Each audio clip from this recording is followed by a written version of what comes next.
What's going on, everybody? It's Q here from Retro Q Gaming, and strap in because today we're going to have probably a little bit of a longer video, and it's going to be a little bit messy, simply because the situation and Sony are very, very messy. Now, this all stems back from just the PS5 in general. Hell, even the PS4 and PS3 it even extends to, because when you look at it, Sony have been very messy, and outside of literally just quality of games, everything they do is very, very poor, as illustrated by what we're going to talk about right now.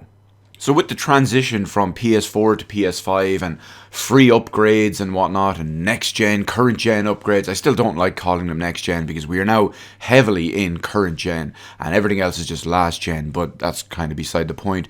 But either way, with all these upgrades, we've seen Microsoft, we've seen, well, just companies in general, not specifically linked to just Microsoft first party games, but we've had all these companies, all these developers, all these publishers that have had old games on their PS4, on their Xbox One, and they would give you free upgrades. Now, there have been one or two exceptions where you would need to purchase like a digital upgrade for, I don't know, $10 or whatever it was. I think Tony Hawk's Pro Skater is probably one of the only real notable examples for that. But the point is, in the majority of situations, it's been fairly clear and fairly straightforward, and most importantly, free. Because let's face it, you shouldn't be paying for this kind of thing. Just move to PC, it's all free and better anyway. But one of the things that has confused and compounded all of this whole situation is that there's no blanket statement, there's no blanket mandate. Some companies opt to charge a little bit more for a digital upgrade or charge more for a PS5 version and things like that. It does get a bit easier when you look at first party stuff, say Microsoft. It's all the same price.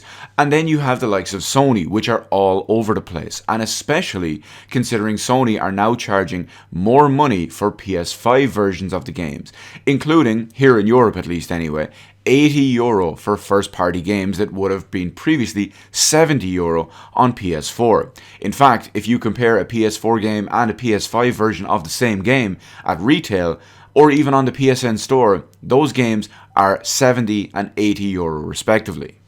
So when it comes to their first party stuff, Sony has opted for this price increase. Now, this has gone over weird in a couple of different situations as well, simply because previously they had announced that they would offer free upgrades, if you will, but it was always very cagey, because when you would look at stuff like, say, Spider-Man, I believe if you had Spider-Man on the PS4, you would get the remastered version for free. And as far as I know, it's the same with Miles Morales. Now, these are games with proper PS5 versions, so you're getting the proper upgraded version. We're not even talking about the basic backwards compatibility improvements with the likes of, say, The Last of Us Part 2, God of War, stuff like that. That would just be a backwards compatible PS4 patch, which would up the resolution or make it a bit more stable or give it a higher frame rate or whatever it is. But we're not even talking about those ones. Now, something has happened that's really highlighting this and how messy it's been and how much of a problem it is. So, like I said, previously Sony had opted for this system where they would offer these free upgrades. However, just a few days ago, on the 2nd of September 2021, Sony had a big announcement regarding Horizon Forbidden West, the sequel to Horizon Zero Dawn, or as I like to call it, Horizon Zero Fun. And many people are going to, when we go over this announcement at least anyway, consider this a win in a sense. But it's not really, because they're hiding the bad news behind the good news, which we'll talk about in just a second. So let me give you a quick example. Remember they were offering these free upgrades for PS4 games, the PS5 games and whatnot? Well, even though, let's look at it this way. So on a few days ago on Thursday, when it was announced, they announced a bunch of different editions for this game, both physical and digital. We're not going to go over all the editions of the game. In fact, we're only going to go over two of them, simply because the standard edition of Horizon Forbidden West on PlayStation 4 is $60. Now, the same version, Horizon Forbidden West Standard Edition on PS5 is $70. Now, as I mentioned earlier, you might be thinking, Q, that's the same thing. That's like what you said earlier. PS5 versions of the game are €10/$10 more expensive. That is correct. However, if you purchase the PS4 version of the game, the PS4 Standard Edition of the game, you are not entitled to a free upgrade to current gen hardware on the PS5. In fact, as of the time of that announcement, they were offering people, PS4 purchasers and PS4 owners, a $10 upgrade option in order to transfer to the PS5 version when they were to get the PS5. So that just kind of flies in the face of all their commitments and promises prior to this. Now, we have a little bit of a backlash over this. This happened on Thursday, remember, and over the course of the night between Saturday and Sunday, remember, I'm working on European times and they're running on the American ones, Sony's Jim Ryan had a little bit to say about this. Now, this is the bit I was talking about. Remember when I said you may think of it as an initial win, but they hide the bad news, the real one, the real L behind all of this. Anyway, let's read this little one here, shall we? Thursday was to be a celebration of Horizon Forbidden West and the amazing team at Guerrilla working to deliver it on February 18th, 2022. However, it's abundantly clear that the offerings we confirmed in our pre-order kickoff missed the mark. Last year, we made a commitment to deliver free upgrades for our cross-gen launch titles, which included Horizon Forbidden West. While the pandemic's profound impact pushed Forbidden West out of the launch window we initially envisioned, we will stand by our offer. Players who purchase Horizon Forbidden West on PlayStation 4 will be able to upgrade to the PlayStation 5 version for free. I also want to confirm today that moving forward, PlayStation first-party exclusive cross-gen, newly releasing on PS4 and PS5, both digital and physical, will offer a $10 US digital upgrade option from PS4 to PS5. This will apply to the next God of War and Gran Turismo 7 and any other exclusive cross-gen PS4 and PS5 titles published by Sony Interactive.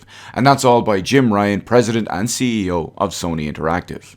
So you may be thinking, but Q, that's a win. We got them to remove the $10 purchase limit upgrade thingy for Horizon Forbidden West.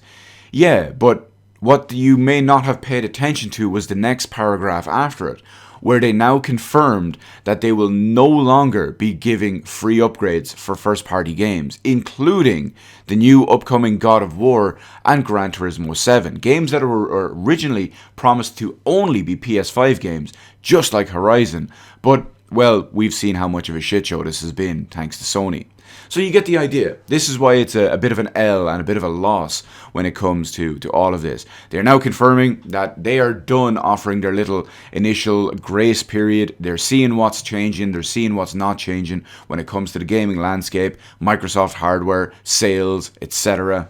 And Sony are going back straight away, almost straight away at least anyway, to their usual fuck you, deal with it, or go and play on an inferior piece of hardware, like a Switch that doesn't get games, or, well, the Xbox which has no exclusives.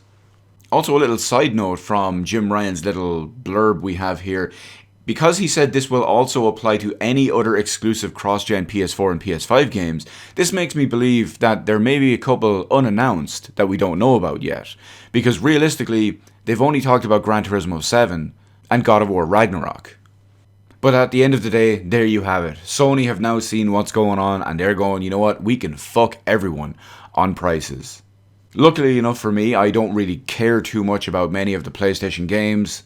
And even as a brand new PS5 owner, hell, realistically, I just bought Spider-Man Miles Morales Ultimate Edition brand new the other day, and it only cost me €55 at retail. And that's for the PS5 version. Price reductions on overstocked games for understocked consoles for the win. And no, because I don't really care about the game, I haven't even played it yet. But the only easy way to round out this video is I told you so. Sony are notoriously bad for absolutely everything when it comes to OS, features, business practices. Literally all they have is games. And while this will have an unfortunate side effect for just regular gamers out there like yourselves, it is a massive, giant, get fucked L for all you fanboys out there.